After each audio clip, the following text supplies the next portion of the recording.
Dear Mooji, I realize that I cannot ever be genuine. It is impossible. I don't really love the way I should love, and I value myself above all others. I still want to be happy. I really don't know what to do. What I want more than anything is to get over the fear of death. Is there a way to do that without losing the ego?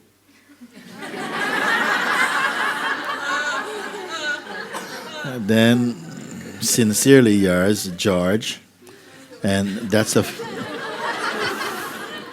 and then in brackets, that is a fake name, by the way. Huh?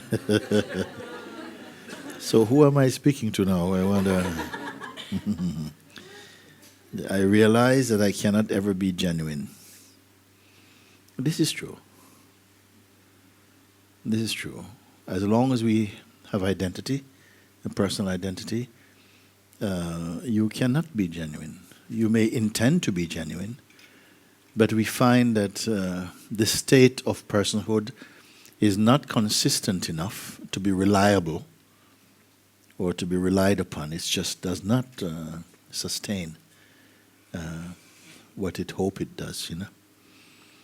So I realize I cannot ever be genuine. It is impossible. There's so much we agree.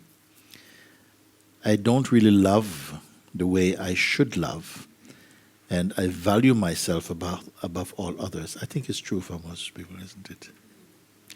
I don't love the way that I should love, or I don't love the way that I could love, maybe. And I value myself above all others. I think it's a universal admission. We value ourselves above other beings, naturally. No? I still want to be happy. Naturally, I still want to be happy. I really don't know what to do. What I want more than anything is to get over the fear of death. You see? But this is your possibility. Because death terrifies the ego. Death terrifies the ego. Because ego also never feels that it has reached its full potential in any direction, you see. Even people who have done wonderful things in the eyes of others, you know, sometimes at the top of their game, they still suffer depression because something is missing. I remember in India, I was told one very great neurosurgeon, I think he was a neurosurgeon. A neurosurgeon? He was one, no. Or is it that he was one of the first doctors in India to do heart transplant? And also he was very famous in other areas, very well respected. I think his name was Mr. Charian, or Dr. Charian or something. And he was very well respected, the man.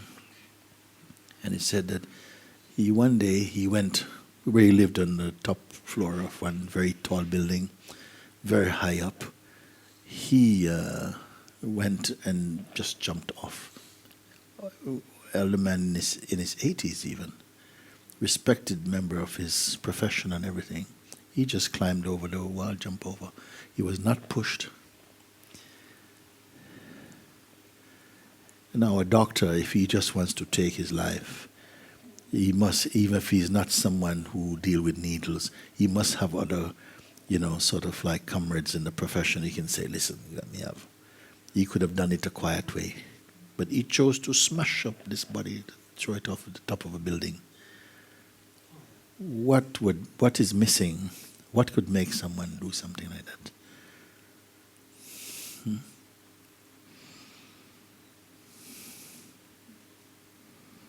So what I want more than anything is to get over the fear of death, you see.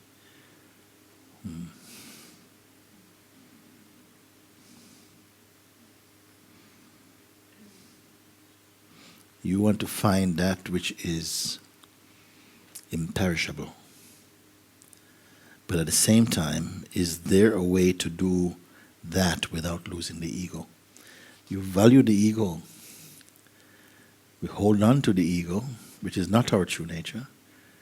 And the ego is terrified of death. He's also terrified of life also.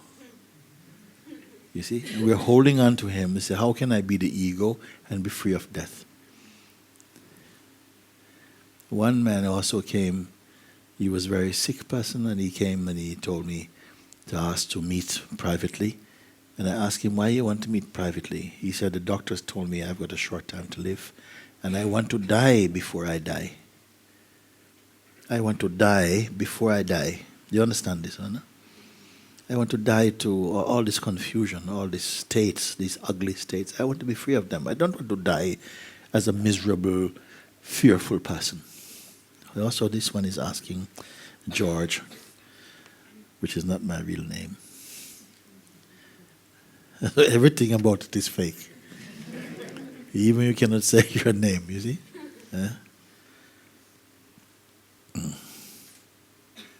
And yet there is an honesty there. I realize I cannot ever be genuine. This is the characteristic of ego. Cannot be genuine. But there must be some conscience there. There must be a sense of discernment to look and say, actually, I cannot be genuine. And also, that it is impossible. I must have tried, you see, and see, in my present state of identity, this one cannot be genuine. It's impossible. I don't really love the way I should love, and I value myself above all others. Who speaks like this? Yeah, Lucifer. He speaks like that. I still want to be happy. Yeah. Lucifer wants to be happy also. You see? I really don't know what to do. What I want more than anything is to get over the fear of death. Then you must get over the one who dies. If you want to get over the fear of death, you must overcome, you must transcend the one who dies. You must find out what is it, who is the one who dies and who clings to life. And if you really want to know this, come to Satsang. Come to Satsang until it is clear for you. Because these things are not hidden in Satsang. We don't leave them to the last day. From your first day, we are addressing this point. When you speak on the basis of being a person and I want this and I think I don't like and so on, this one is perishable. And he's not perishable only biologically. He's perishable every day.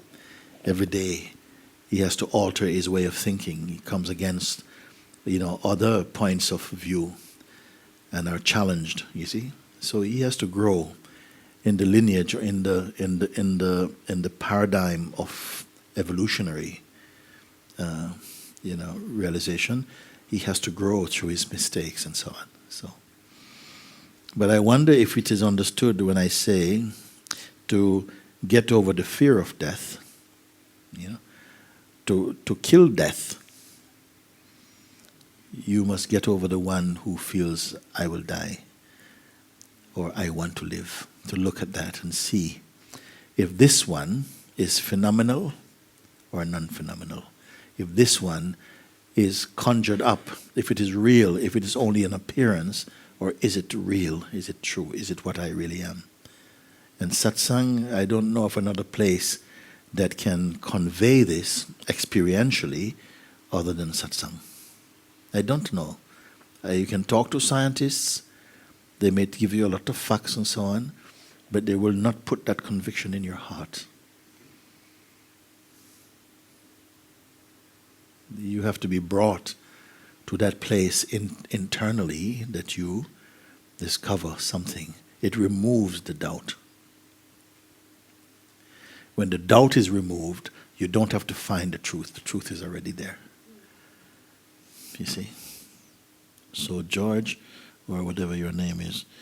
I hope that you, and also look, is there a way to do that without losing the ego? I wonder if it's a joke. I wonder if it's a joke. Somebody is having a bit of fun, They say, I got one for Mooji, yeah.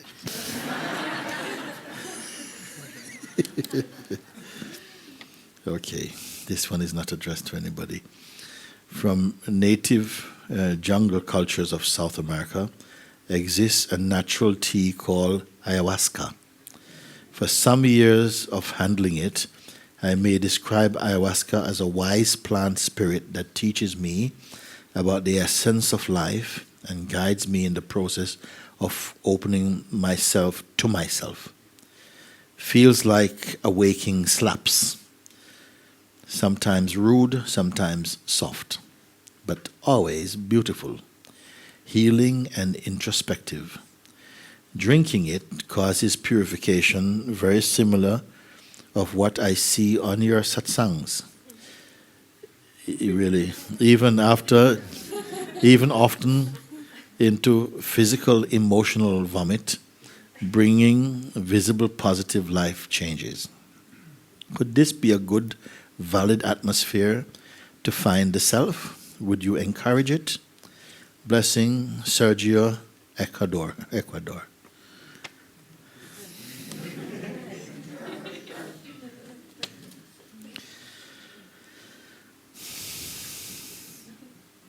So some years I've been handling it.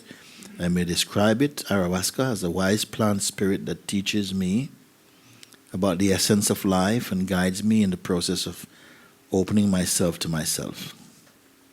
Feels like a waking slaps, sometimes rude, sometimes soft, but always beautiful, healing and introspective. Drinking it causes purification very similar of what I see on your satsangs. Even often into physical, emotional vomit, bringing visible positive life changes. Could this be a good, valid atmosphere to find the self? Well, you should have found the self then. Isn't it? But people can also say, you here should also find the self also. Isn't it? Because we're not using any substances. We're not trying to get a high, natural high. So, if I say, well, could this be a good, valid atmosphere to find the self? Would you encourage it? I don't encourage and I don't discourage. Some people, it is in your path to try. Ayahuasca, as many of you may have heard, is not anything. It's not. I don't think it's addictive. I don't know about it. When Brazil is here, she knows very. She knows very well about this thing. And yes, and so these things may help. Also, many times people, even in taking different kind of things, find if it serves to break open a wider world of possibilities and so on, it may be helpful. But often people become addictive, and then somehow it becomes something else also. The clearest and the most direct, you see, is to come to satsang. The one who comes to satsang and really has this urge for freedom, you don't need. It is so simple,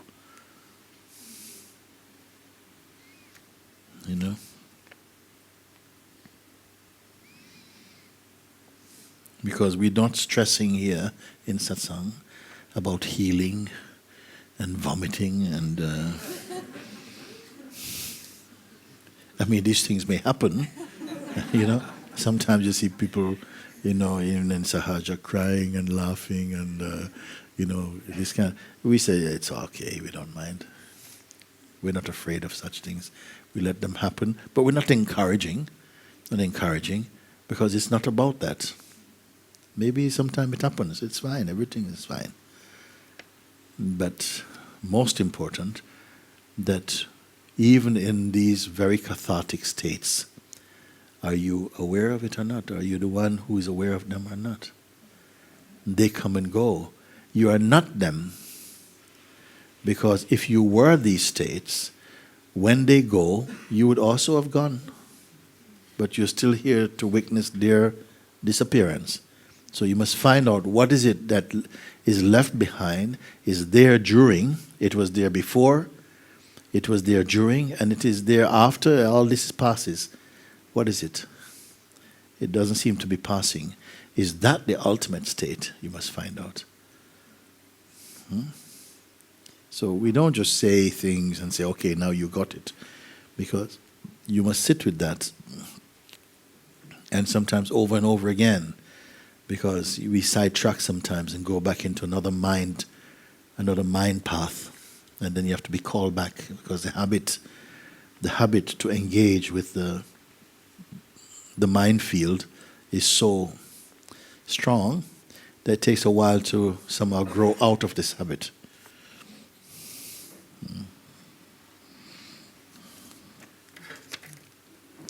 Dear Mooji, I become very excited about various things very often. But only a few seconds after the excitement comes, suddenly a wave of depression hits me. That happens every time, and I'm not sure why, but I think it is because I realized in that moment that I can easily lose the thing I'm excited about. I know that excitement is only a trap, but I always fall in it. Should I just ignore it and rather keep living a bit unsatisfied with no expectations?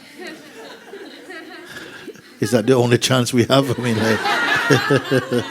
thank you from the heart, Mario from Croatia.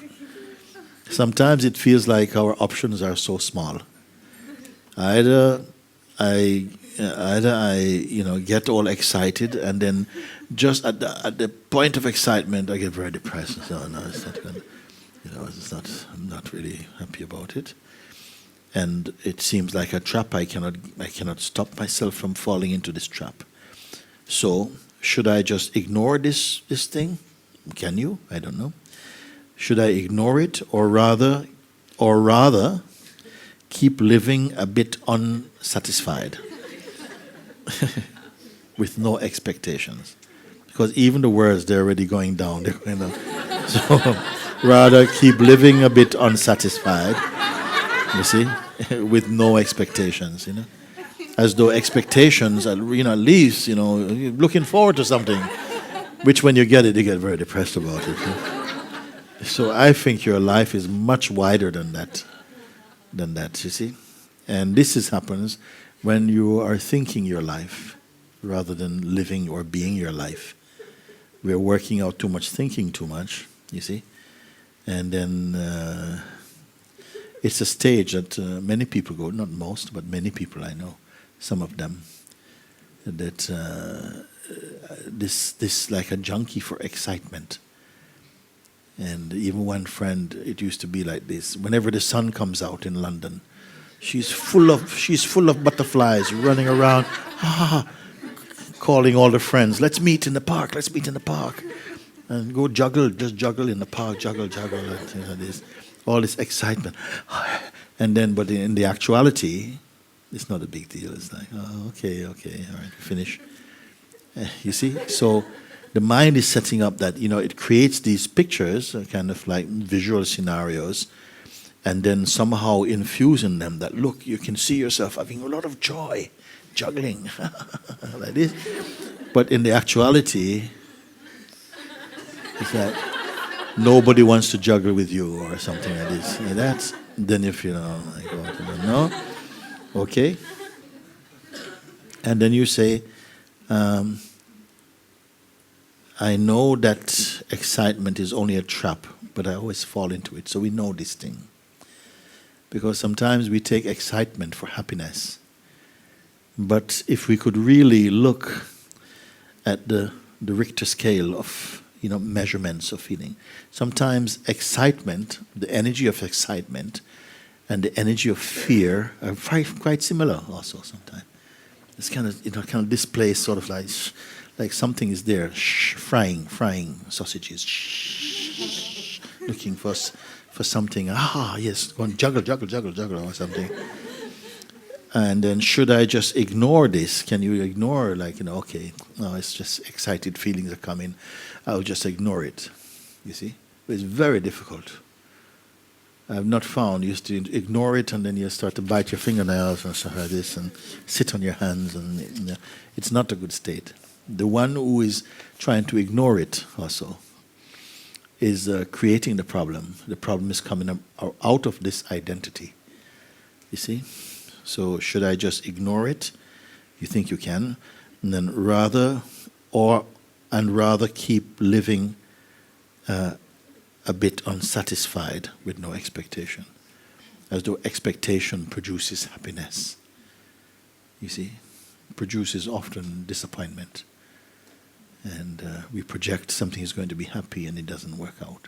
So these are not the only choices you have. And this is why so much I keep asking this question. Please find out, who are you being when you're in this state? Try and look, you see. And you can suddenly, you find you can put some pictures to your thoughts or to your words, and to see, go through the actions and feel them, and see what is happening, and see if this energy which you call yourself, can that really be the truth of who you are? And you'll see that they crumble. It's nothing at all.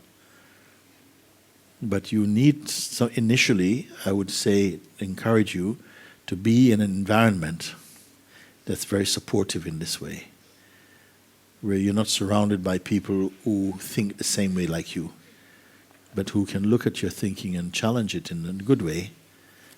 Come to Satsang, and you'll find that if you can. Or you watch the videos as much as you can and really try and internalize, watch what is happening when you follow these pointings, you see. Dear beloved Guruji, since I'm back from the Satsang season in Rishikesh, there is nothing more important as to follow your pointings, watch your videos, live broadcasts. The burning and call for freedom and truth are so strong. Every moment I sense it. My question is, if in this state something to do for discovering,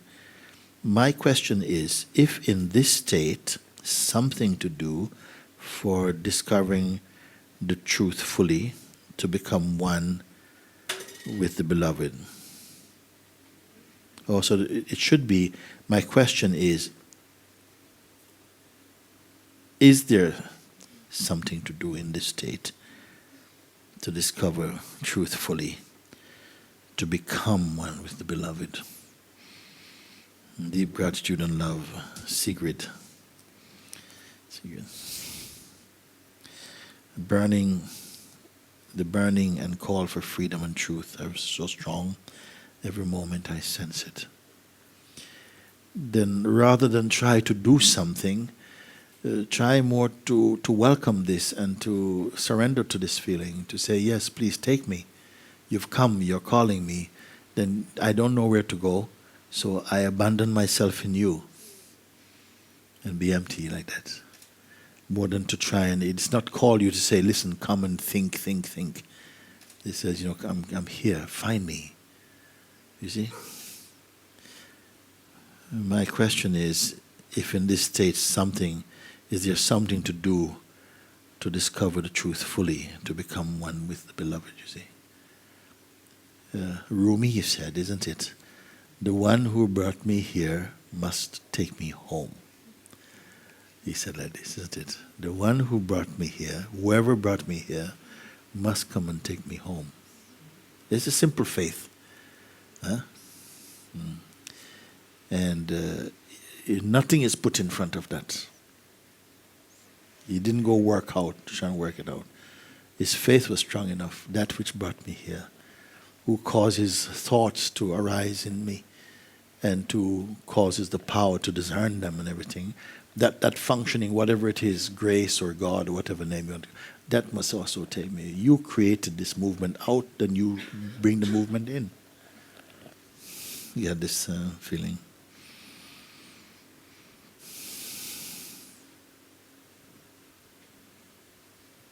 It's very simple at this level. When you feel such a powerful, the very call itself is filling you with joy. The very call you feel inside, the pull, you see, it doesn't come dry. It comes already fragranced with the divine. It already has the fragrance in it. It's got the perfume in it, you see. What you want to do, what you want to do with the perfume. You see? Mm.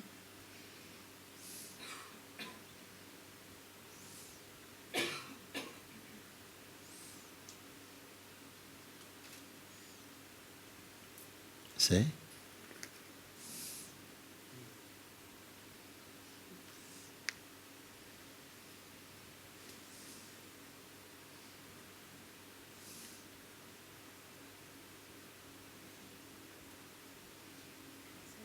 Yes, please, speak.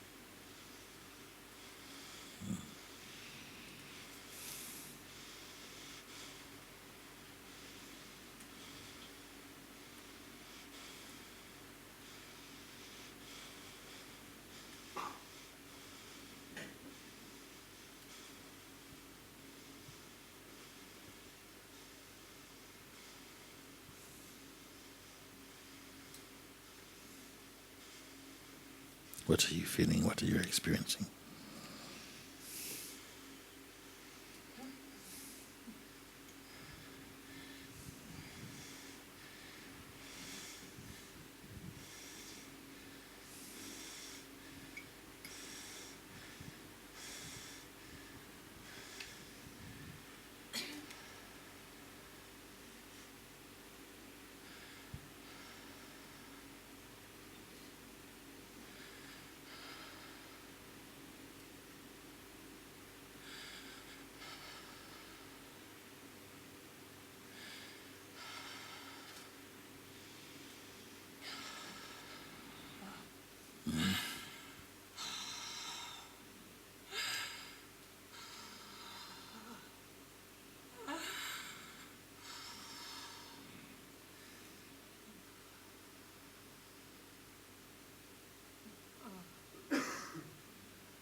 Don't pay attention to any state.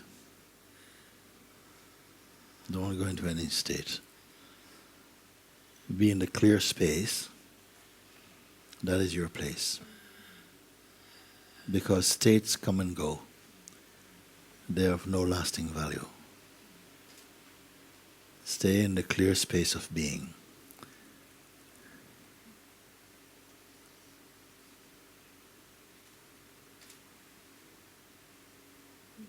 Mm-hmm.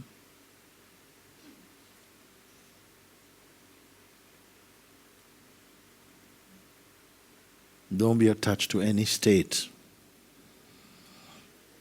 however pleasant.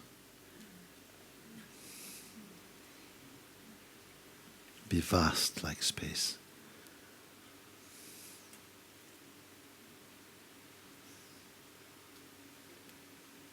Speak something if you want to come. You call to come.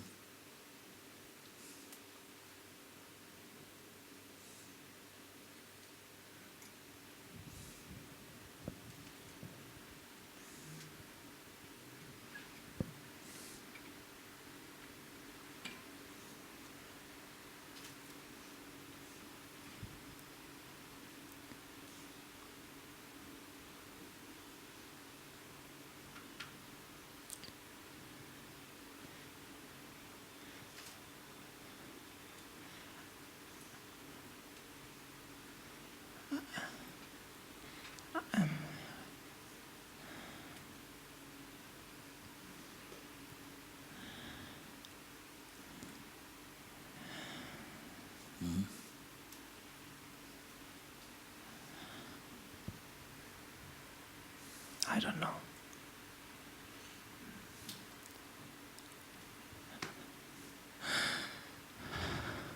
I really don't know. It's fine, you don't know.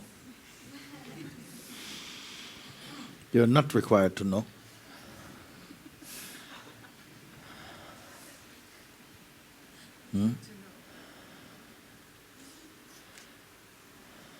Didn't they call the man who said, I don't know, they say he's the wisest man in the world?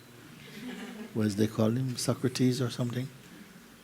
He said, I don't know anything. And they said, he's the wisest man in the world. There's more to the story than that. But this is the part that's been perpetrated around the world. He admitted, I don't know anything, and they said, oh, he's the wisest man in the world. You also don't know anything.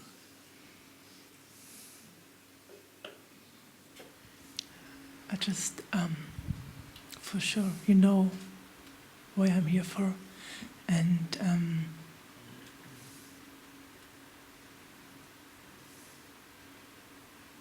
in the phenomenal way, many things happened in the last days and weeks.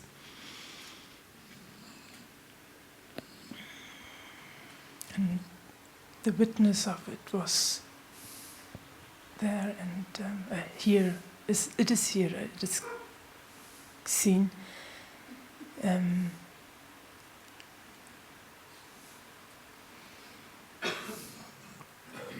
You see, right now, your words don't have any power. Your words don't have any power. You got too quickly. A thought come, and rather than keep in your silence, you followed it up. But it's not going anywhere, as they all go nowhere. And just leave it, it's nothing. Because we are speaking quite often in these states, you have a feeling, oh yeah, there's nothing at all. I've been telling you, there's nothing at all. Then if you leave them alone, then you don't pick up any of their static. Because sometimes we carry, even you're not speaking, you're still shimmering with static. People come near you, shy, even though you're not speaking, because you're carrying some leftover noise. You keep quiet. Not out of fear, but only in honoring your power. You know, all this talk, it's highly overrated. You know, they talk about so many things, but they have no substance. When a human being speaks, it must carry some power. It must come from your heart. God gives us the power to speak from the heart or from your head. When you speak from your heart what you see, then if it comes genuinely, if you're not trying to demonstrate knowledge, simply you speak out of the urge, you see, then ears will be there to listen, hearts will listen. But if you speak only the thing you spoke before and so on, and then, you know, it irritates people. They say, why you speak, you know?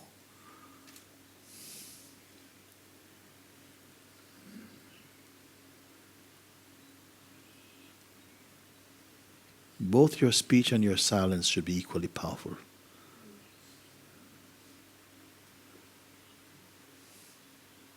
Don't think that silence is inert or so, you know, sort of, or it's inertia. It is not. There is a time to speak, and there's a time to not speak. And you must discern the difference, you see. And then your consciousness becomes panoramic in its way. It ceases just to be localized in the form of a person. It takes on the immensity of the Supreme Being. And little thoughts won't trouble you. Big thoughts won't trouble you. Because you will see that all of them, they are ephemeral in nature. They are only momentary.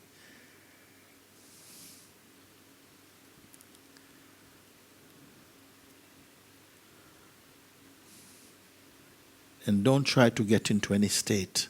Don't induce any state. You don't need to do this. Far superior is you in your effortless being.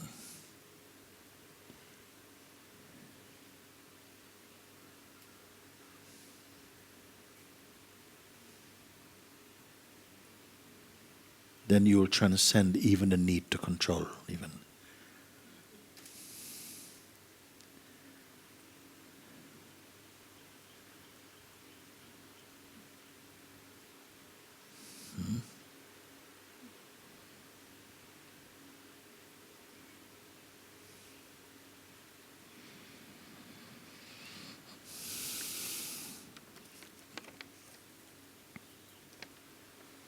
Thank you.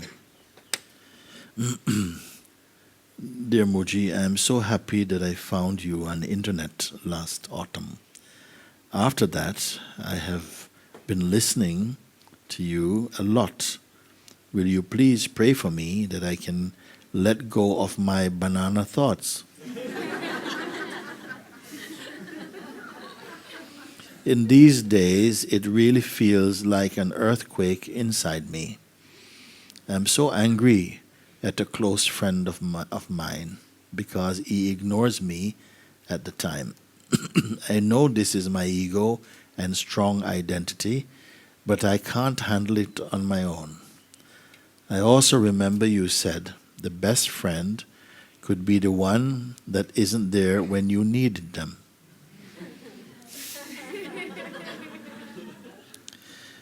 I didn't like to hear that. But somewhere inside, I know it is so true.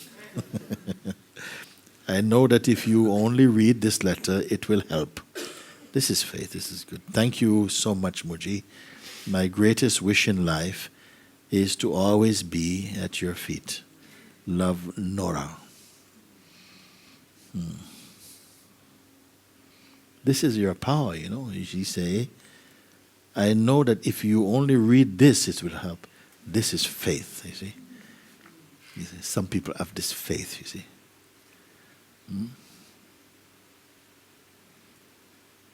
I remember they triggered a story in the Bible when it said that Jesus was walking through a crowd of people, and a woman came.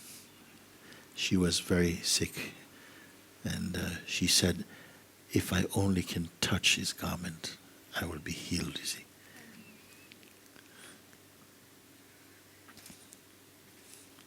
When I hear these things, I may not be able to finish telling you because it is so beautiful. If I can only touch the hem of his garment, I will be healed. And she touched him. Immediately the Lord said, who touched me? His disciples said, Sir, Master, how can you say this? We are full of thousands of people around you.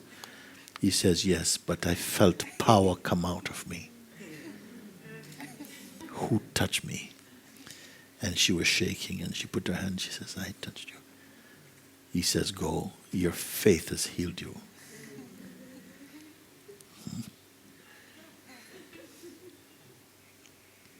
Who has faith like this? This is faith, you see. If you only read this, it will already help.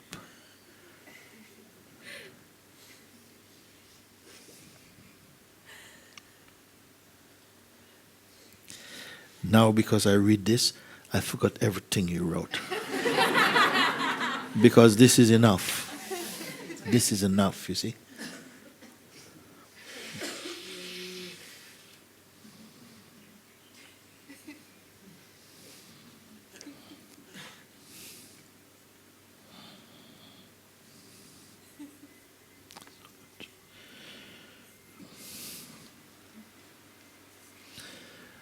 Life is miraculous. We are miraculous beings. Let us not accept that we can be explained. You cannot be explained. Logic is not enough to capture you or to define you.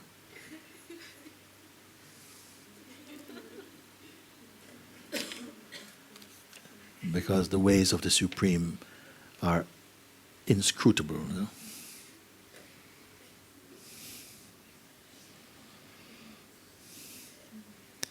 Hi, can you please tell me how to write an email to Mooji so he can answer me?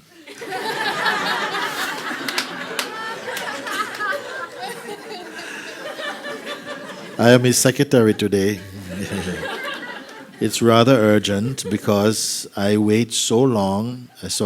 It's rather urgent because I wait as long as I could, hoping I would get through. But 2 days ago, I hit a wall, and now every minute is a fight to not give up. I've been seeking truth and freedom since I was 20. That was 18 years ago. And now all that time weigh heavily. Mooji videos were the last things that gave me some hope. But I'm still stuck and I can't find hope to sustain me anymore. I even have to use all my strength to write to you because in my current state I can't even find hope in this. But I have to try because I want to live. Thank you for your help. Bertrand Rancourt. Bertrand Rancourt. I've been seeking truth and freedom since I was 20. That was 18 years ago. And now all that time weigh heavily. Mooji videos were the last things that gave me some hope, but I'm still stuck and I can't find hope to sustain me anymore.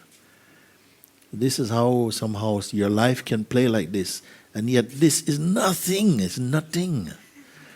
But something has found space for it, you see, because of identity, you know. And the personality is it's such a trap in a way for the consciousness. And consciousness is living in a self-portrait called a person. And in this narrow field of expression, it must find its way. And so the person is somehow just troubled by so many psychological states and fears, insecurities, desires, fears of rejection, fears of judgment, fears of failure, fears of all different things. You see, and then these fears can squeeze you into a very tight corner. And you may think, oh my God, you know, where is God? How can there be a God? You see, but it's in such states that you do find God. Because in your cappuccino states, you don't have time for him at all. You know. When you have fat money in the bank, you don't have time for that. But when you're desperate, like I say, when you're curious, you learn. But when you're desperate, you discover. Because it's too urgency compels you to find muscles you don't have.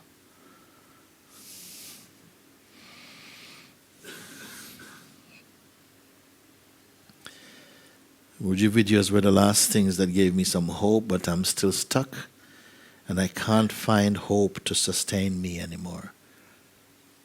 It's not hope that sustains you. It's the breath of truth, the breath of God that sustains you, not hope. I even have to use my strength to write to you because in my current state I can't even find hope in this. You are there before hope. You watch hope come and watch hope go.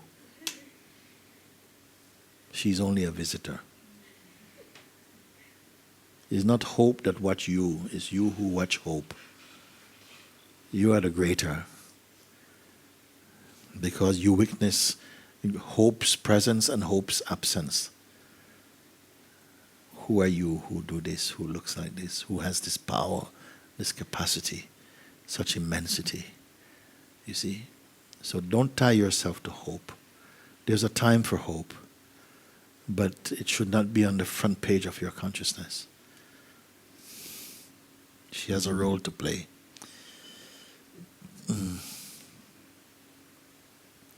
So I even have to use all my strength to write to you because my current state, I can't even find hope for this. But I have to try because I want to live. Sometimes these states, of personhood, they can manifest in such a powerful way that your life is held hostage by these forces, which somehow you have also cultivated. I remember one man, when I was in, many years ago, he lost his job, I think in the stock market and all these things, and became very ill, and it actually triggered his own spiritual search. He started to come to Satsang. And then one time he asked he would like to meet with me, and he had cancelled a couple of times, and then we made another appointment for him. And then this day I'm waiting for him, and then finally he turned up about half an hour late. But he called to tell me, I'm on my way, I'm coming. And he said this day, when he came out of his room to come to take the bus to come to where I am, he said it was the most difficult thing.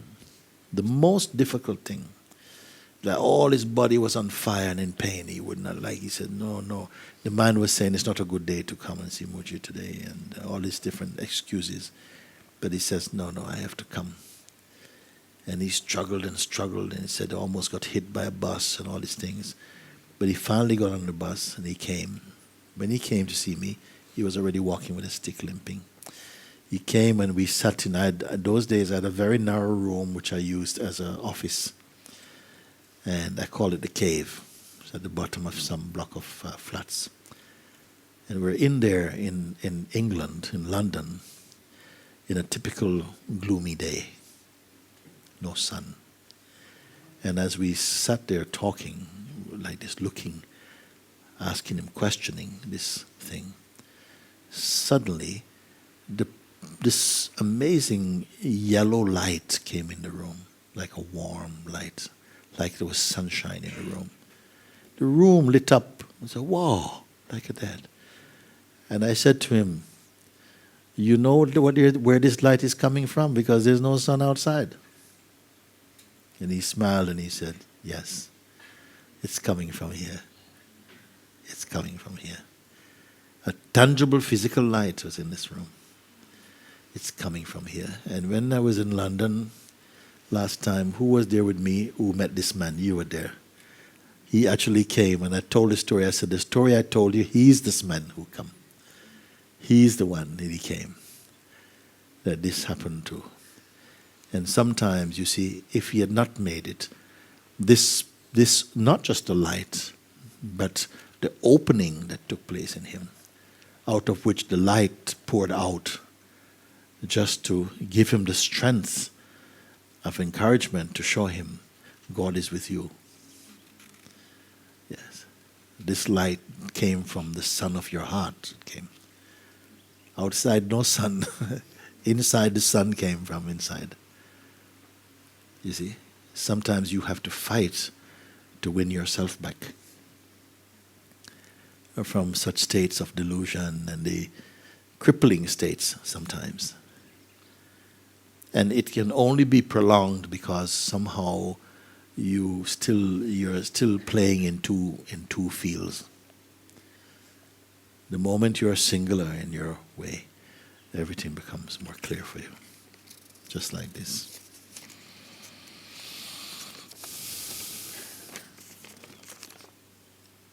And even so, you're never without hope.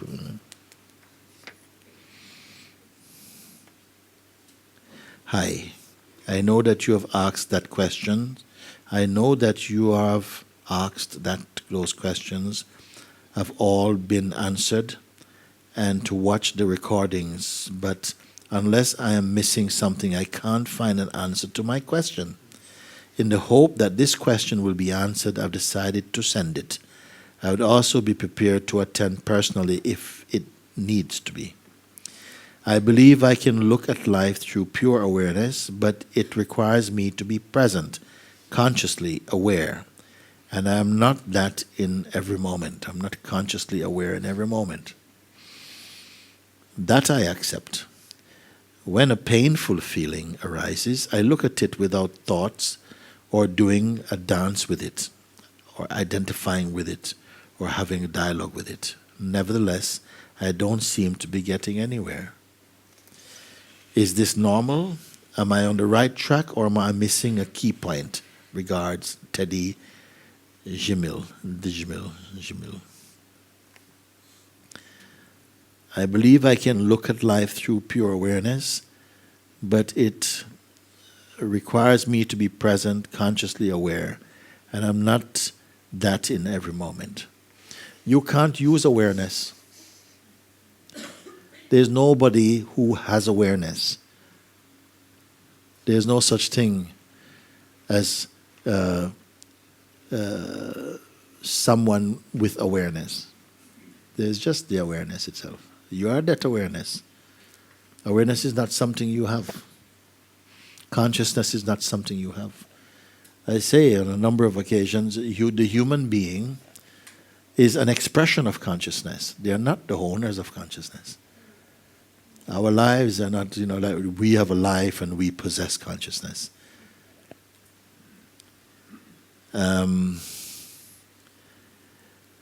So, conscious aware, I'm not, okay.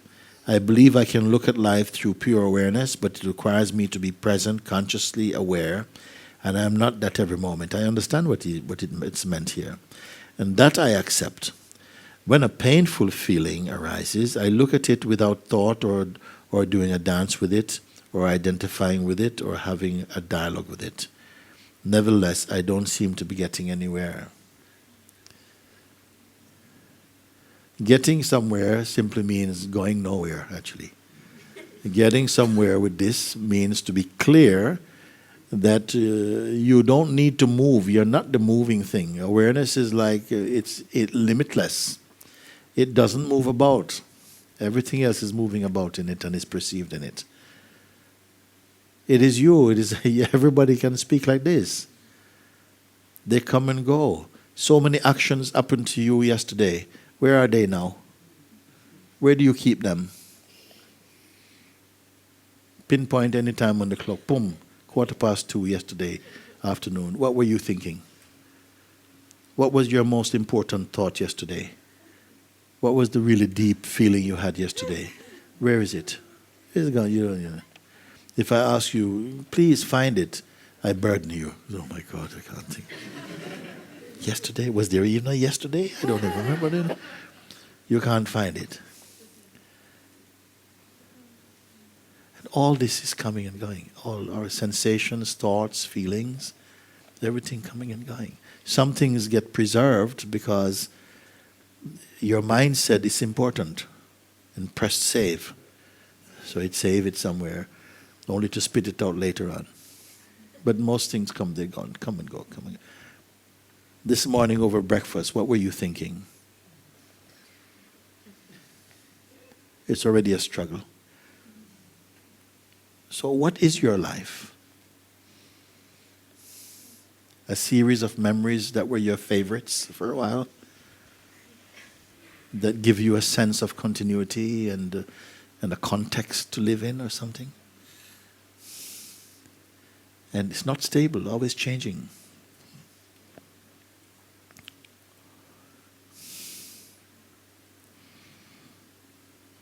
When a painful feeling arises, I look at it without thought or doing a dance with it or identifying with it or having a dialogue with it. Nevertheless, I don't seem to be getting anywhere. This I who wants to be getting somewhere, it also can be seen. It can be seen through feeling, through perception. It's a feeling, and you give it flesh and name, and you call this feeling you. Yeah. I don't seem to be getting anywhere.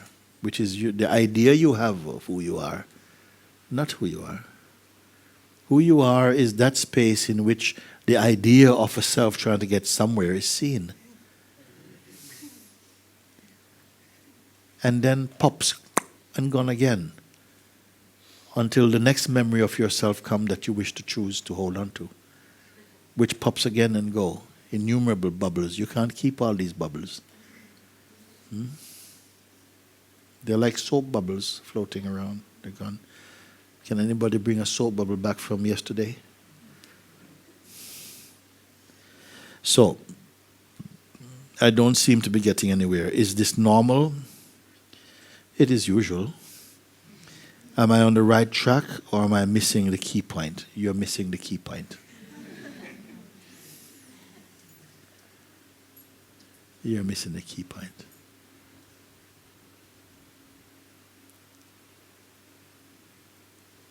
You're much more subtle than the key and the point also.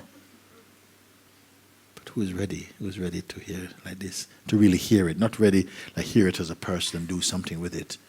But that somehow the truth is setting your heart free from so many ideas we have about ourselves and life and how to live this life and what it should be and where you should go. All nonsense things. Sorry, it's true. All nonsense things.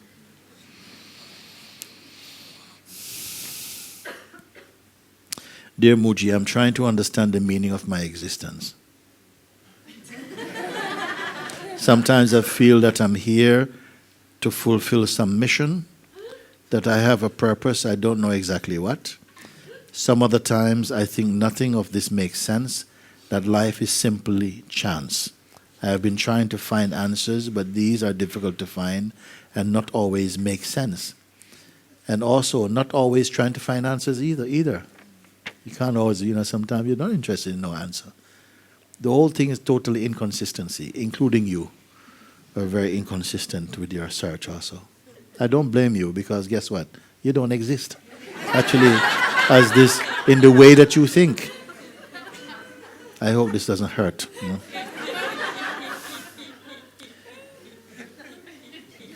Why do we exist? To find out you don't exist in this way that you think. You're not now like this, not now like that. In a way you can say yes. It's also a play in myself.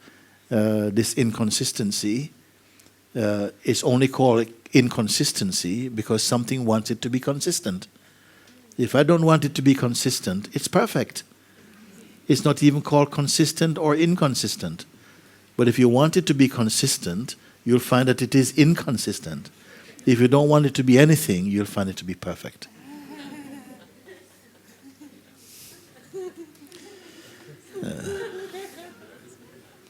Who or what has created us? You need to find who the us is also. And I don't say this glibly because I understand the confusion. It's not easy. You know what? I'm speaking totally the simplest way about this thing. What is difficult is that we have learned to listen in another way. And we can't let go of the idea we think of who we are, who is listening and benefiting from it. But that very identity somehow makes it impossible to really hear in the simplicity of what is being said.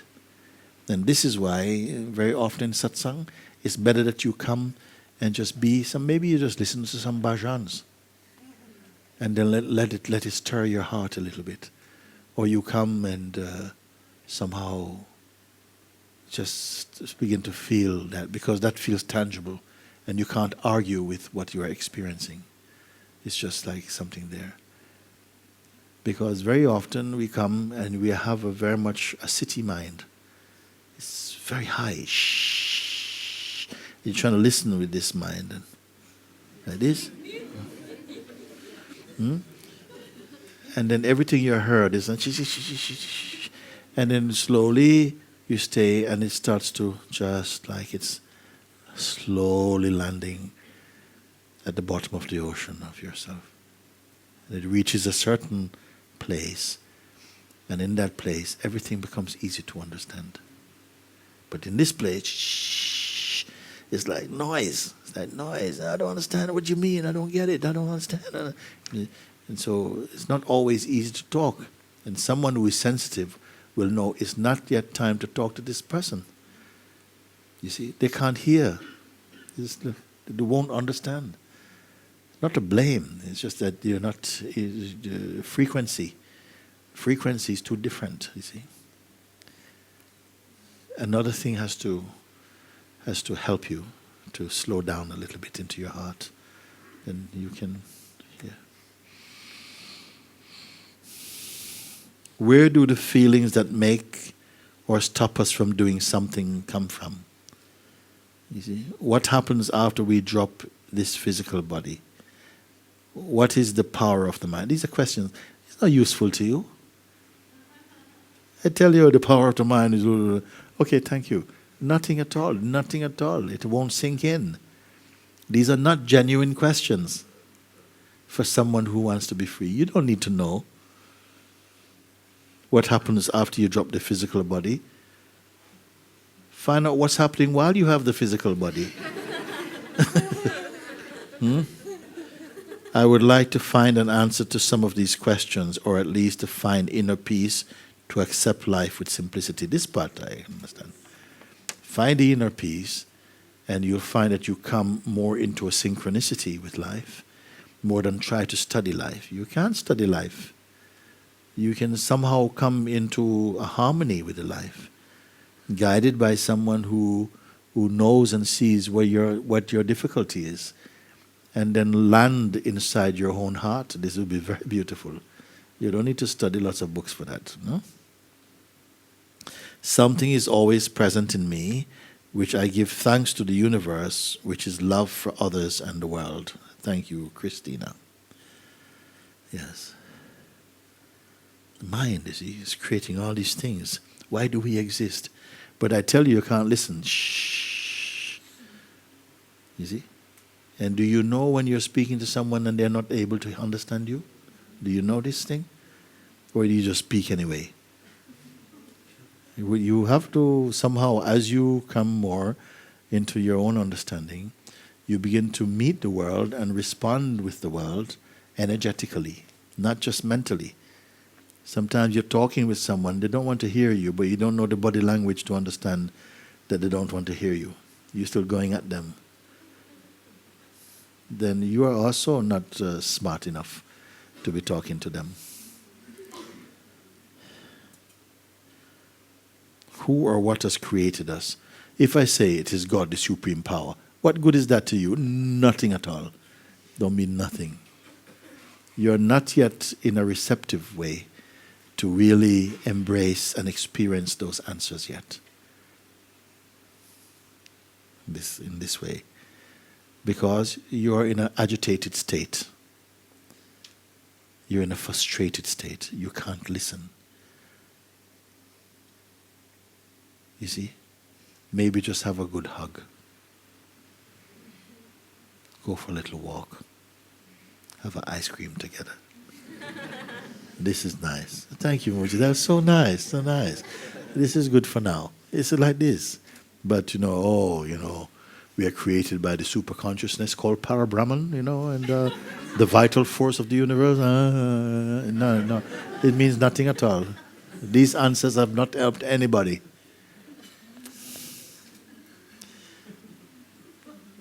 Ooh, you want to help someone to answer them? You have to become the answer. You must be the answer. Not know the answer. Because they think they can hear an answer, and this hearing the answer can set them when it's very mental, you see. So this is what I hope somehow you can make sense of that.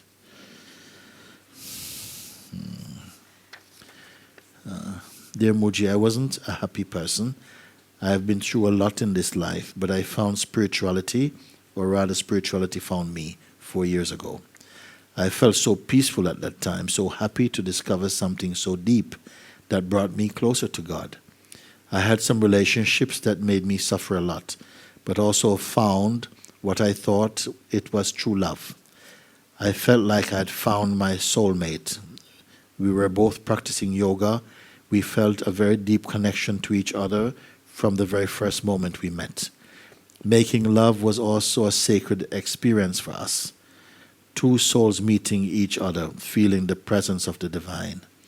The problem was that I got very attached to him, so deeply in love with him that I forgot about God and my spiritual path. God don't stand a chance, I'll tell you. And things started to go down. Lovemaking became so unfulfilling, so mundane. I couldn't feel my soul or is anymore, started going down, doing a lot of stupid things because he started to reject me because of my attachment to him. So I started to suffer more and more. We split up, but I still want to be with him, to make love with him. He is the only man I want to be with, and I cannot let go of him. The letter started very nice, no?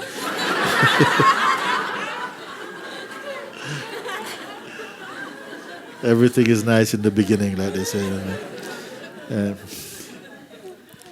Why is it not possible anymore? Why can't I be again full of aspiration in finding God? And I want so desperate some moments that are long gone. Please help me, beloved Mooji. I need to find peace. I don't feel like meditating anymore or doing asanas. My life is a misery, and I think a lot of ending my life. Help me find the light again. Chilia. Yes. And sometimes, it happens that the people, as soon as they find, also it happened in India a few times, many times actually. Someone comes to satsang, experience a great opening now, and they feel so wonderful, so wonderful.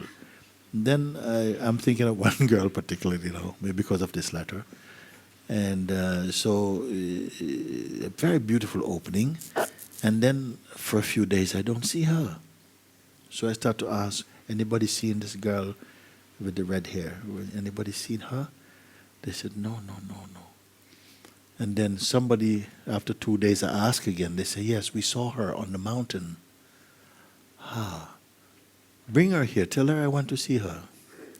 Then she came to see me after satsang, and she told me, Mooji, after this thing happened to me, and then it's incredible, because I went to the mountain. When I was coming down the mountain, I met this guru, this man, and he talks just like you. And I said, I can't believe God sent me 2 gurus like this. And then somehow he said, please come with me and talk to me and all this kind of stuff. And then what happened is that I started to spend time with him, and then I fell in love with him, and then I'm just here, and I said, oh my God. I said, oh my God. Then she just disappeared. After this, I saw her miserable on the place, walking about the place. Sometimes at your greatest opportunity, great doubt come. At your greatest opening, resistance will come. Fear will come. Doubt will come. Hesitation will come. Like that. And you must hold your ground. Don't separate, because the power inside, you may think, why would this happen to someone who was just experiencing an opening? Why didn't life protect her? Like put a fence around her, and, sort of help her to grow. No, instead it seems that it released something inside, some power inside that also secretly wanted this thing. Now it came at the same time like that. You see? And then somehow, like this. And it gave her, and what happened? Fake guru. It gave her something that looked like, what she would want. Yeah, that's what I would want. A master who could be my lover also. Like that. This is what happened. The letter started so beautiful, look at that. Like fantasy, so beautiful. I felt so peaceful after spirituality found me. At the time, so happy to discover something so deep that brought me so close to God. I had some relationships that made me suffer a lot, but also found what I thought it was true love. I felt like I'd found my soulmate. We were both practicing yoga. Oh, very nice. We felt very deep connection with each other. No, I shouldn't talk like that. Sorry. But the first moment we met, making love, was a sacred experience for us. 2 souls melting into each other, feeling the presence of the divine.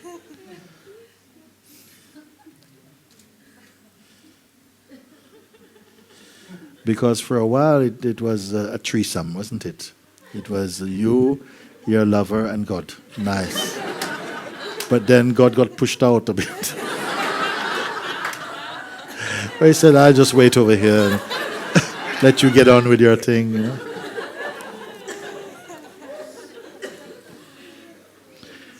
Did you think I answered this letter? No, no. Sorry. Somebody go, no, no. Okay, what have I not answered? Okay, I want to feel beautiful things with him like we did in the beginning. Why is it not possible anymore? Well, it is not good to become so attached to someone. You make too much, it becomes unbearable for them. Maybe in the beginning, if you have someone who has a bit of an ego, they feel a little bit uplifted by that. But after a while, nobody can live with so much adoration, unless they don't take it in. And then if you are it's not good to be so desperate. You want too much. You want, oh, no, please don't leave me. And said, no, I don't. Oh, you scare him off, no? So I started to suffer more and more. Where did I go wrong here? Lovemaking became so unfulfilling after a while, so mundane. I couldn't feel my soul or his anymore. So I started going down, doing a lot of stupid things because he started to reject me because of my attachment to him. It was like some reflex. He couldn't cope with it too much. Now, if you had retained your harmony with the Supreme, no, you would not have fallen into such a dependent state. You would still hold your serenity and your peace. You would still feel whole. You wouldn't feel half. You are half, he's half. You see, these kind of concepts. And let's see. I couldn't feel my soul or his because he rejected me because of my attachment to him. So I started to suffer more and more. We split up, but I still want to be with him, to make love to him. He is the only man I want to be with, and I cannot let go of him. But he let go of you.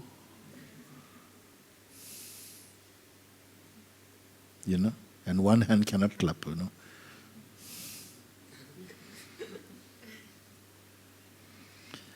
I want to feel beautiful things with him like we did in the beginning. It's past. Why is it not possible anymore? As long as you stay desperate, you are not attractive to any intelligent person. It's like trouble. Why is it not possible anymore? Why can't I be again full of aspiration in finding God? Now you must find a God now by yourself again. Be God's wife. He won't divorce you.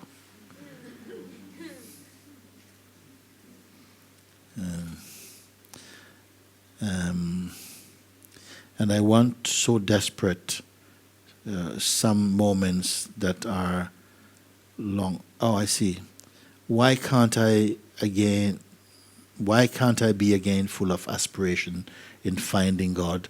And I want so desperate some moments that are long gone. Yeah, it's your broken heart, no? Broken heart, and you want to bring back the moments that you treasure inside your heart. You want to relive them. And please help me, beloved. But you can't go back this way. A powerful lesson should help you to move forward, not backward. To move into a new stage, if you want to say like that, in the life. Please help me, beloved Mooji. I need to find peace. Now you're speaking, you see. I want to find peace. I don't feel like meditating anymore or doing asanas. They're not necessary for now. Self-inquiry will help you. You see? Or change of environment. This is the sort of person I would like to say, come and spend a few weeks in Satsang and, My life is a misery and I think a lot of ending my life. Not a good idea. help me to find the light again. The light is not gone. It's just eclipsed by sorrow. But it's not gone. This light cannot leave you because this light is your light, you know. It cannot leave you. But if you think it leaves you, you'll be very desperate. You'll be deeply unhappy. Good news, it has not left you. You kind of left it a little bit because you put it too much on merely a human being. You see, you let the love for your boyfriend replace God. This is what happened. This is where the mistake was made. And it's not a mistake forever, but it's a lesson to be learned from this, that somehow the God self is to do with you, your own strength, your own truth. And with that truth, you can go anywhere in life. You can cope with any situation in life. But you, as just a girlfriend to a boyfriend, can't cope with every situation in life. You cannot. You're reduced only to this. You're just a one-trick pony. But when you are, somehow you become globalized in your heart because you're standing in the heart of the Supreme. So just this. And God is not vexed with you. He's so easy, you know. You just say, please forgive me genuinely. And everything is... not even anything to forgive. Your forgiveness is just for you.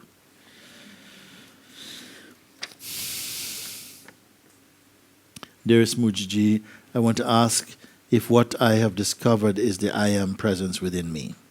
I was thinking about some incidents in my childhood and discovered that even though I am in my late 70s, the feeling of me from the time when I was a child has not changed. This inner feeling of who I am, not as a body but rather in consciousness, has remained constant throughout my lifetime. What an insight.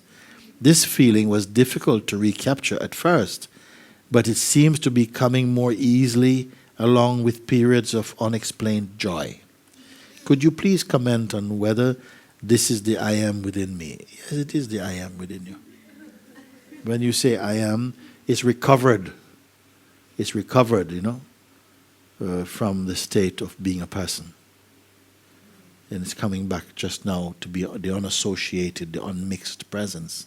So of course it's happy, you know. Also, I want to thank you for your presence on the internet where I have viewed and listened to many of your videos. Because I live in the United States of America, your teachings would have been unavailable to me. But through the internet, they have given me insights and encouragements as I seek the truth. I appreciate your advice and look forward to your reply. Respectfully and with much love and appreciation, Jacqueline Omko. Omko. Yes. And it keeps getting better and better, you know. It keeps getting better and better, sweeter and sweeter. Every day is the best day of your life. By itself, you're not doing anything. You're not stirring any cup or nothing. You're just getting, you see? Because all this poison, pessimism, fears, and insecurities of the person is draining away. You see? The presence doesn't have to come in because it never left. It is there. You see? Wonderful letter, Jacqueline. Wow, so full of love, you know, lightness and love. Dear Mooji, I've been watching and listening to you for some months via internet and enjoy it very much. You are so kind and patient to those who approach you, and you remind me of what is real. I live in the UK and have been on planet Earth in this body nearly 65 years. I first learned to meditate at 21 years old, and I find clarity in much of what you say. The inquiry is new to me, though, and I'm not very clear on how to do it. I have been managing several health conditions for many years, but for the last 3 weeks I have been in constant pain with my lower back, including several agonizing days when it was so severe and intense that I could hardly move. Nothing helped at all, not even painkillers. and I was in tears and despair. This back pain has been so overwhelming that I cannot ignore, transcend, or cope with it. It's been overriding everything and making everyday life extremely difficult. Knowing I am not my body does not help much, and my focus has become finding ways to relieve the pain. So how can I keep my focus within and be in joy and freedom, which I find hard enough anyway, while in such pain? Better still, how can I be free of the pain altogether? I hope you can shed some light on this, please, and I hope to meet you sometime soon. With much respect, gratitude, love, and appreciation, Celia. Celia.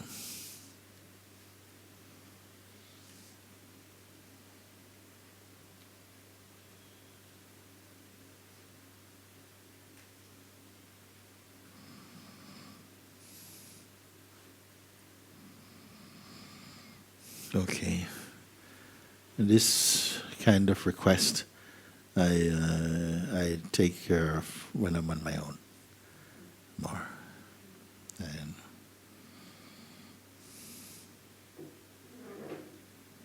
because we were even yesterday or the day before, maybe yesterday, we were in the festival in Gavao. And I met one lady. They had we bought some doors from her husband. They're from Germany. Then one day he was having difficulties with his kidneys and all this type of thing, and so I saw them by chance one day. We went to Pingo Doce, and I saw him and I felt all this energy coming like this for him, and I didn't. I said to him, I feel like, how are you doing? And he said, I'm in a lot of pain and so on.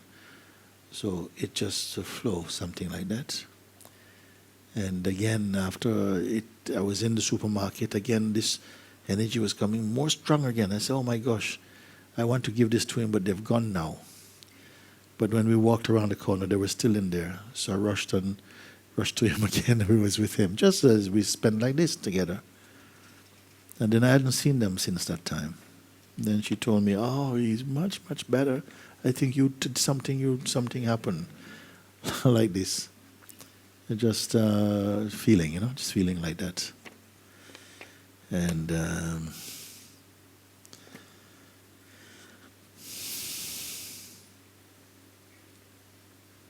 but I want to see if there's something else here.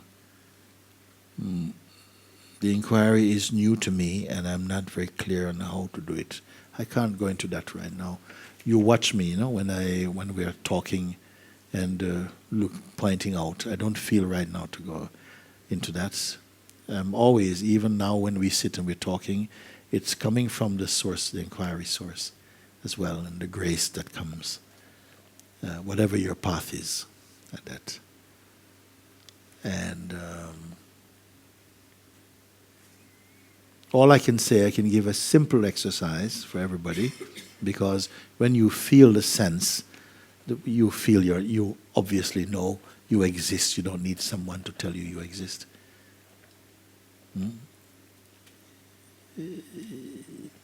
This feeling, I exist, it announces itself inside the body. The sense I am, or I. When you feel I, it is indicating consciousness. It is consciousness. I or I am is the same thing. The sense I am, generally the higher meaning of it is consciousness, not the person. It's a sense of existence. Existence is saying, I am here. Consciousness, I am here, like this. I am. So you can, if people say, I'm trying to find the I am, it's not true. When you say, I am trying to find the I am, that's a thought. I am is consciousness. You feel I. It starts right there like this. And you can sit for 7 minutes or so by yourself with just the sense of being. I am, or the sense of presence, like this. And don't allow this simple feeling to connect with any thought or story or intention. Just the sense of being. Stay just with the sense of being. And perhaps in the beginning you may find it difficult. Lots of thoughts come to take your attention somewhere else. But you gradually just keep ignoring them and just stay with the sense of being. Like that. Just this. Simple. And it gets easier and easier, and you start to love it because you come to a state of total stillness and peace if you don't engage with the thoughts. And if you find that something engages with the thoughts, don't worry, don't judge that. Just as soon as you recognize this, come back just to being the I am. Don't associate it with anything, and just get used to this. If someone asks for a simple practice, I tell you this thing. Just do this. 5-7 minutes, I prefer 7 minutes. You just sit by yourself, or in the night before you're tired, before you go to bed. Just sit and you are going to find it so beautiful that even if you're at work, you can step aside someplace, even in the bathroom you sit and just clarify your being. Just stay only as the I am feeling. Nothing to think about, nothing to work out, no problems to work out, no mantras or nothing. Just find this feeling, which is your natural feeling. Your first thought, your first feeling is you. The sense I am. And just be with it. Don't try to analyze it, just the sense of being.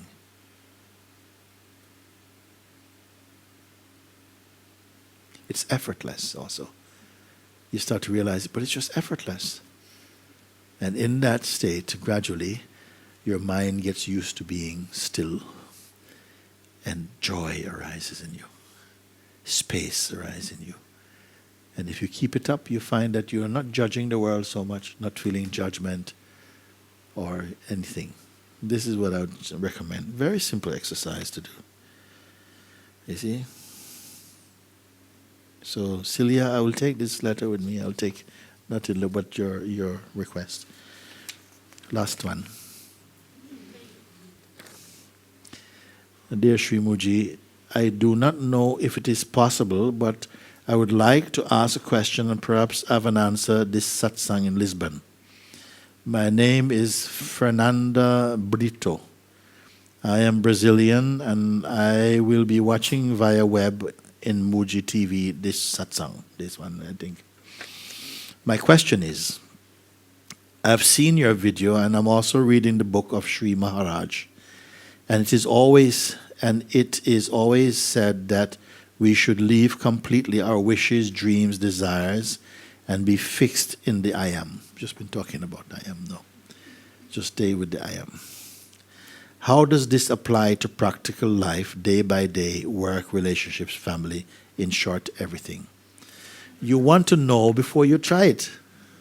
I told you now how to try it. So if you were listening before, I answered your question before you asked it. You only have to sit with it. Don't ask, but how will it do? How can you do it? Because you will not be doing it. You will not be doing it. You see? How does this apply to practical life, day by day, work, relationships, family, in short, everything? It makes everything good. I don't tell you stop doing all of this, leave your family, go and live under a bridge or something like this. No, I said, no, let everything be there. Nothing is wrong with anything. But you just stay in that sense of being. That's all. It might sound oversimplistic or even naive or like, how could that work? I'm not doing anything. But try it and see. You see? Don't let your mind tell you about how is that going to work. You don't know how it works. Okay? I am in a job that does not make me happy. I am without a boyfriend a long time. Or Fernanda, okay? I have a job that does not make me happy. It's okay, it could be Fernando too. I am without a boyfriend a long time. I am sad and a little depressed. Is that why? The job I understand. If I do not move me to get a new job, meeting people to perhaps find a new relationships, finally, will not all just stay the same. Like say, if I'm not moved to go out and find a new job, meeting people, or perhaps find a new relationship, and yes. Huh? Yes, we are breaking chairs today.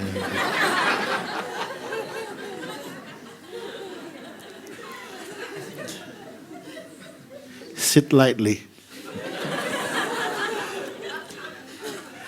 Okay, I am in a job that does not make me happy. I'm without a boyfriend a long time.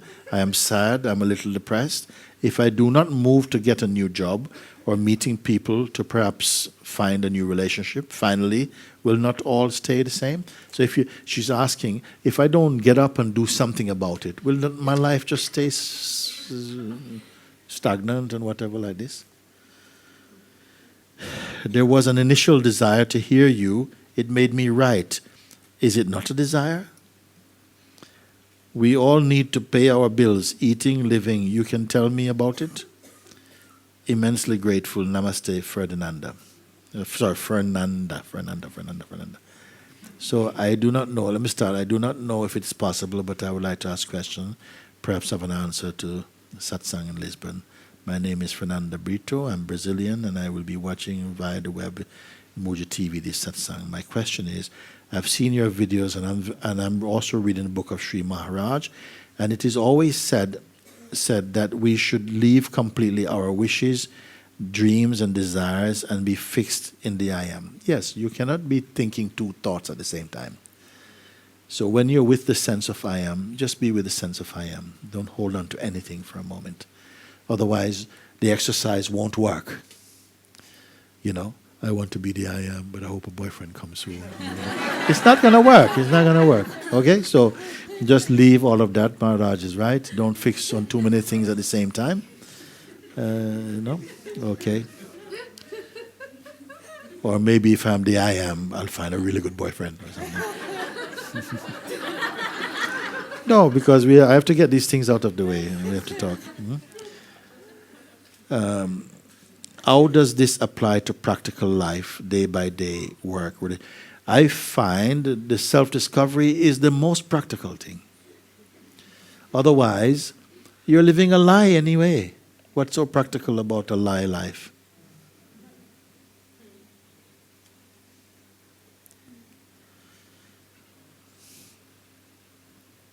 So how does this apply to practical life? It applies very much to practical life. Day by day, relationships, family, in short, everything.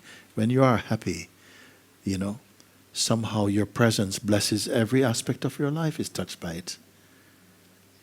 And people may say to you, listen, you know, what are you doing these days? Because you're radiant. You're radiant. You know, I say, well, I'm not doing anything particularly. You've got to be doing something. Come on, tell me what your secret is. You see, and they'll pester you. And you say, no, I'm nothing. I just sit. Okay, I'm in a job that does not make me happy, meaning I'm not happy with my job. I'm without a boyfriend a long time. I am sad, a little depressed. Not necessarily, no, because you could also be without a boyfriend, the best thing in your life for a change, no? Because especially don't go around looking for, princes or something, because you're going to end up kissing a lot of frogs first. If you find the truth, you're discovering the truth in your heart, things work out. They just work out. When are we going to learn this? That you can't tell what life is going to bring you. Your mind is not that great. Leave some space for a surprise. Life is full of beautiful surprises. And when you're happy, you're most attractive to the universe. You see, you just want to let the Lord arrange a relationship for you. He does pretty good. You don't have to waste time, You find somebody who is just somehow, they resonate with you. Still, we can't give up the hope. I'll try maybe or something. So, if I do not move to find a new job, meeting people, or to perhaps find a new relationship. So you have to go out looking for one. Will it not be that my life will just stay the same? You see? It will stay the same if your thinking stays the same. If your thinking is always the same, your life will pretty much be the same. But as soon as you break open, your life breaks open and you begin to discover the wealth that your beingness is, and that you're not lacking anything profoundly.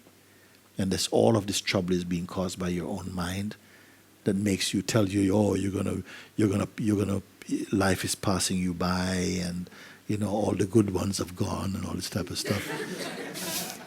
It's to get you all desperate and all of that, and then the more desperate you become, then the more kind of unattractive or whatever. Why am I talking like this?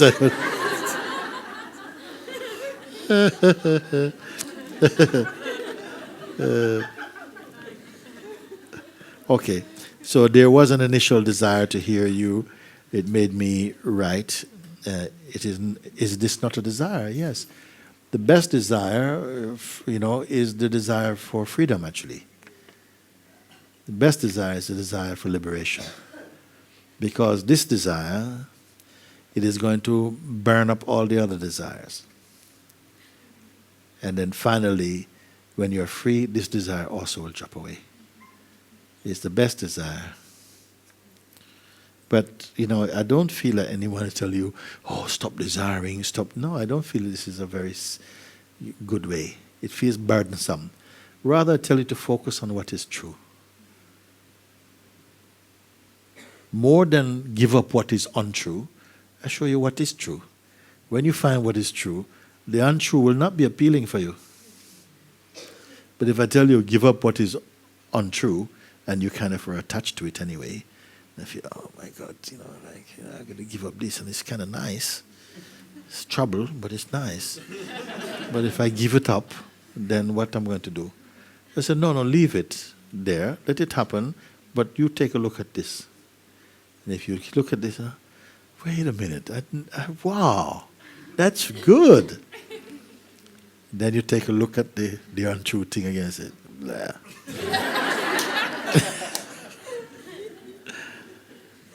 We all need to pay our bills, eating, living.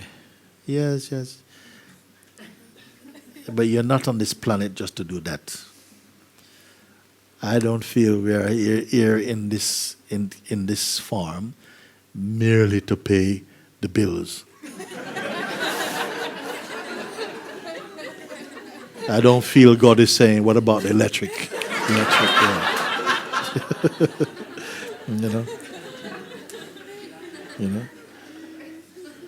We all need to pay bills and eating and living. You can tell me about it. I remember also from the Bible, because we grew up with the Bible, and beautiful stories from there, when the people were asking, about these similar kind of questions, some people, because it's been going on a long time.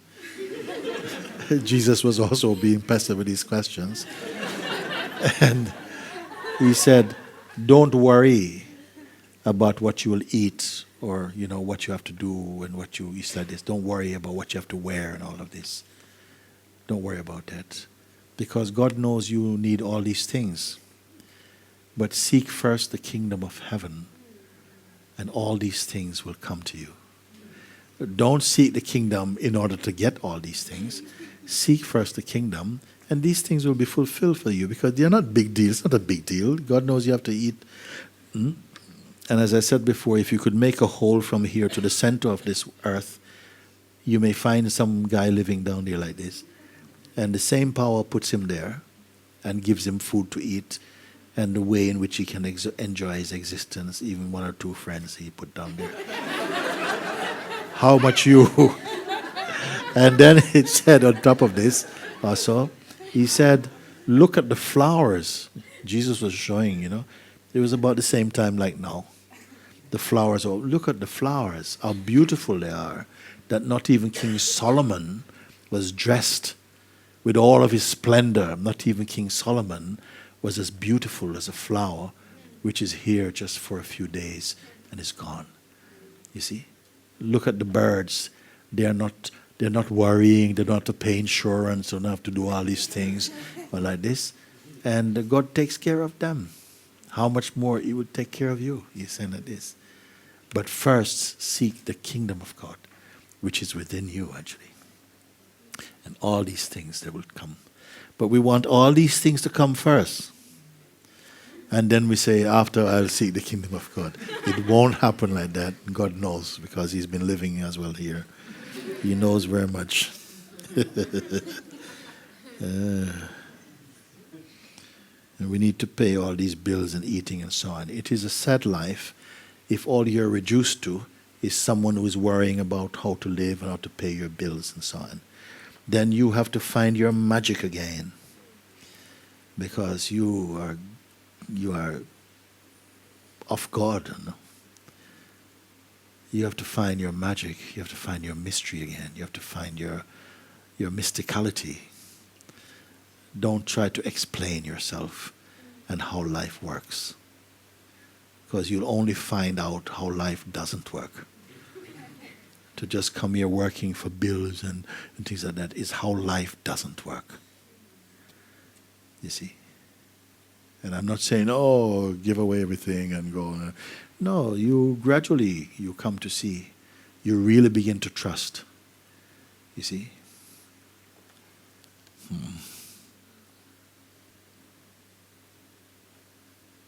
So, Fernanda, very good.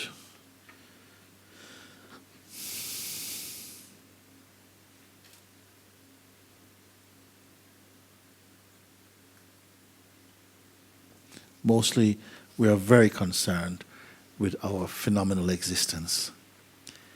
Mostly, we are very concerned with our phenomenal existence, meaning what? Meaning the existence of daily life, which your memory cannot even retain. We're so concerned, we're so worried about it. How many times you thought you were living your last day? Yeah? You have no money to, so you know where the next money is going to come from, where the next food is going to. How many times you've been there? You're still here, you know?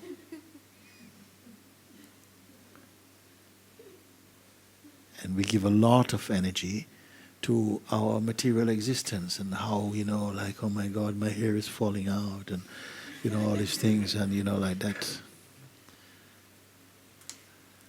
And yet, you know, you're sitting on top of a diamond mine, which is your own heart. And we don't do it. Thank God for Satsang, because it reveals again, you know, the thing that you imagine that you've lost or become separated from, you find it's always been with you. Everything will leave except this. Everything will leave except this. This that you are. Discover it consciously while your body is warm. While you have time, find the timeless. Find the timeless. You are the timeless, appearing as time.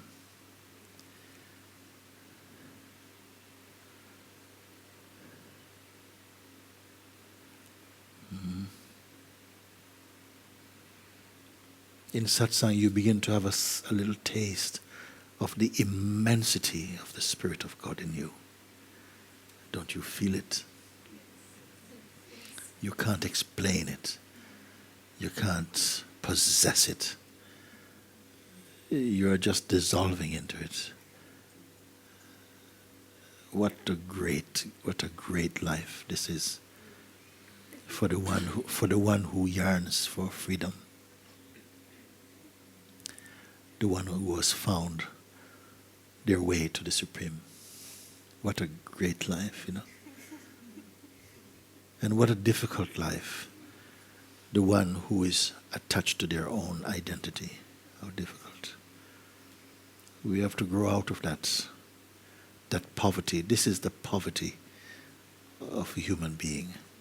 Not having enough milk and sugar, but a heart that has lost its love and its wonder at the greatness of life, who feels alienated from God, or even worse, that God does not exist. But it's all his play, it's all his play, he's playing all these things. When you remember that, you laugh again, you find you laugh again.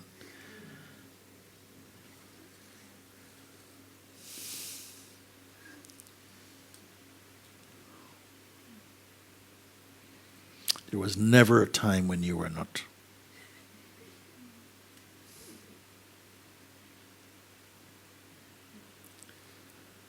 There was never a time when you're not. You're older than this planet itself, I tell you. But how will you accept it?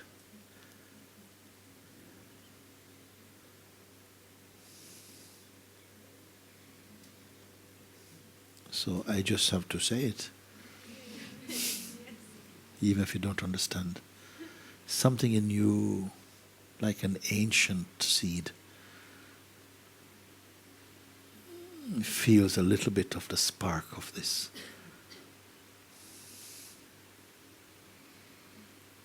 But if you consider yourself mere flesh and blood, you live the life and the duration of flesh and blood. But if you discover your spirit, there's no end to you, no boundary for you.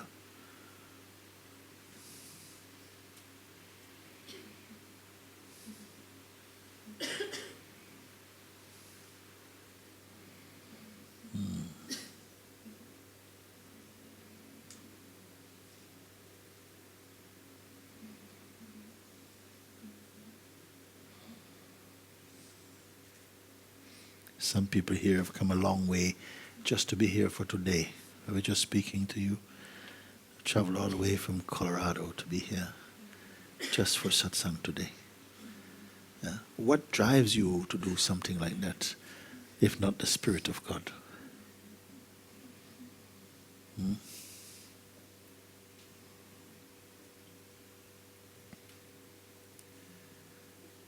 The same one who lights your way.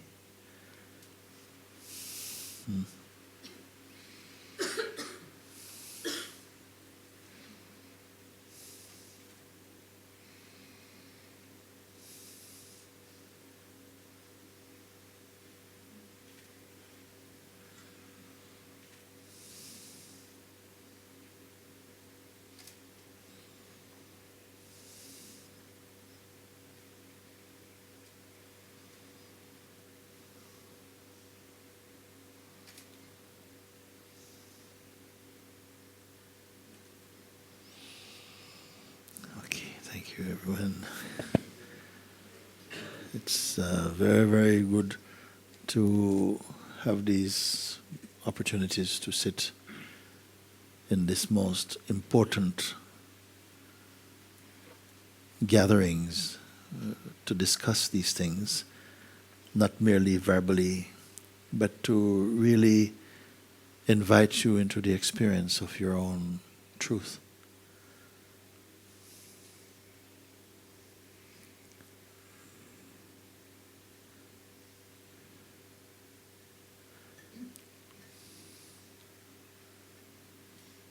For a human mind, a human being, to again be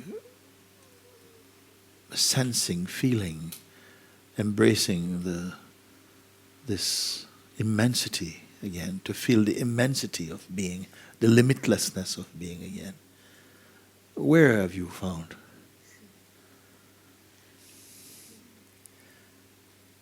You will discover more than any astronaut will discover. You are discovering more of existence than any astronaut can discover.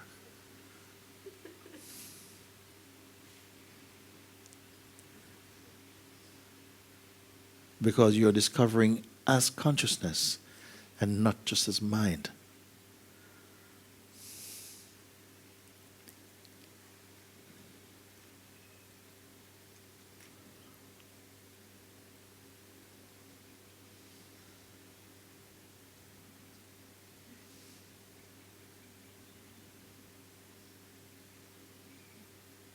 And you're not being made aware of this to go out and preach this, but to be this. Just to be this. And if it wants to express in another way, in some way, it will somehow inspire that movement in you.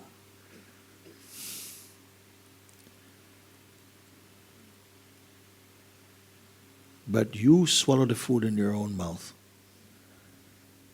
This food, swallow,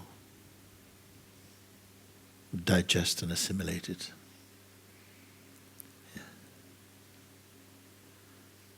Because when the call came, it is you who came. Not your auntie or your friend or something. You came.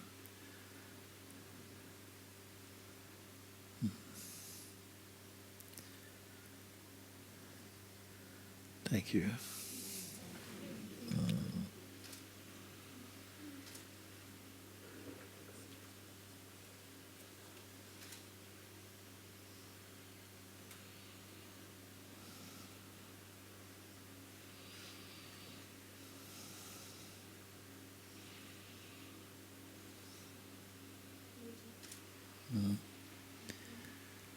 Huh? Okay, come. I also just like to send a greeting to all the groups, because there are many groups also, many people are watching, but many people gathered in groups all over the world to share in these satsangs, to be together, in just like we're here together. There are groups in different places like that. To send our love to you and to say you are not one micromillimeter away from us in this. Because truth knows no distance like that. You see. And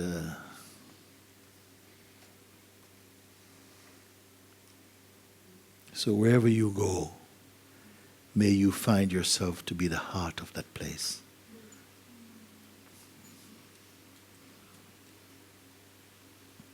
Don't figure out how. Intuitively you'll know. Be the heart of that place.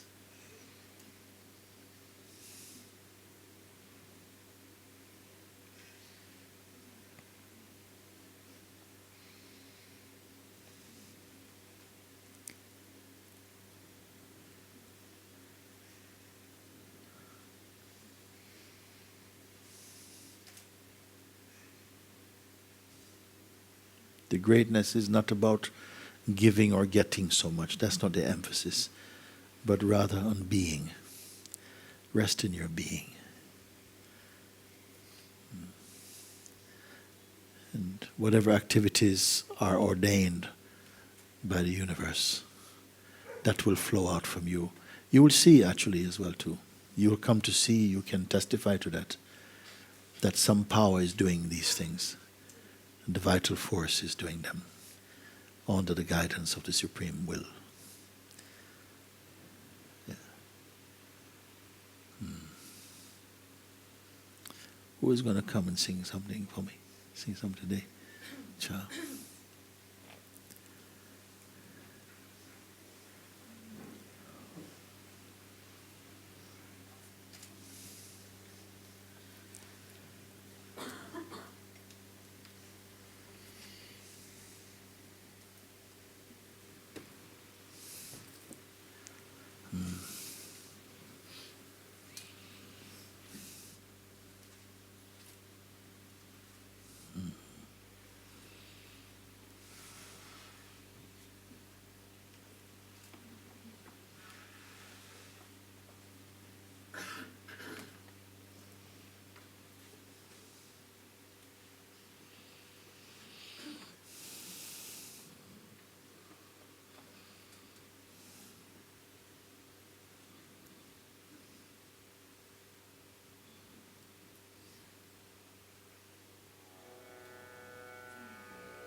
Gati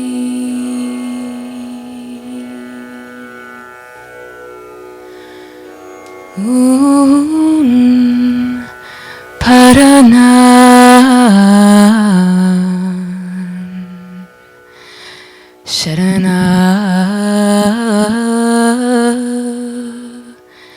Sharanagati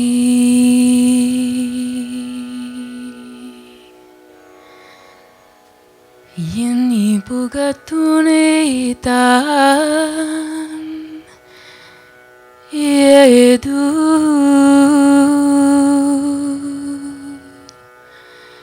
Ni Pugalai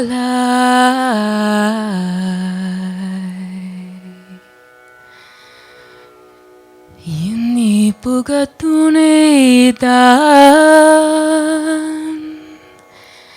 Yedu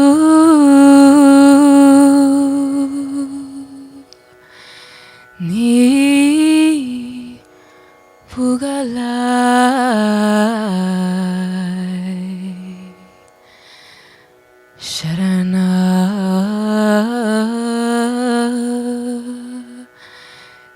Sharanagati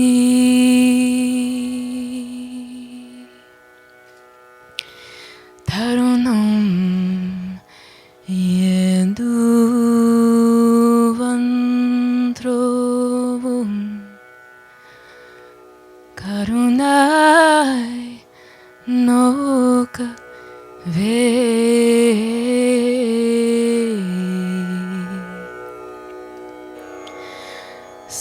Smaranat Gati Pala Arunachalanire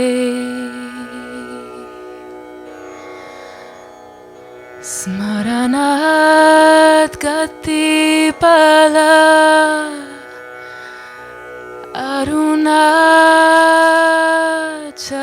Arunachalanire Ramana Karuna Varuna Shri Mooji Karuna Varuna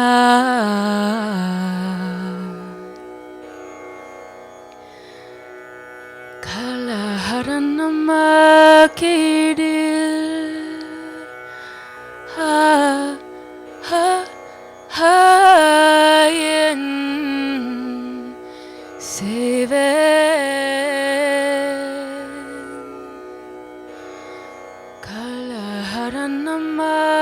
Kalaharannamakidil Ha ha hayen seven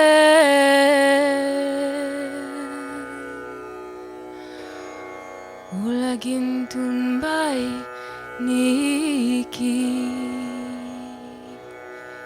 Yinbay alika Yinanba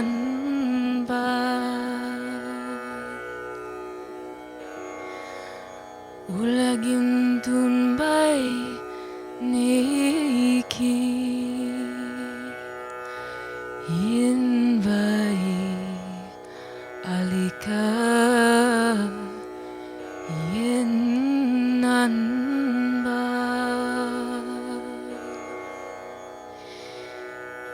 Yinam parahamuko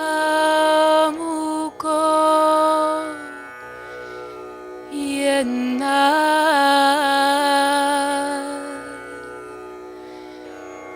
Shri Vidya Shri Ramana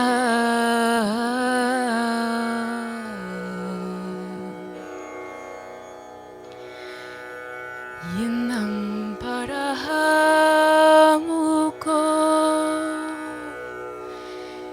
Yenna Shri Vidya Shri Mooji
So, may all whose heart beat for the truth, whose yearning, whose deepest yearning is for freedom, may you come swiftly to the full realization of the self. May your minds and hearts be full of wisdom and joy and peace. And may all who meet you on the way called life be inspired by your presence, your grace and peace, your love and openness, so that they in turn may be inspired to search within themselves for this truth, the everlasting truth. So be it.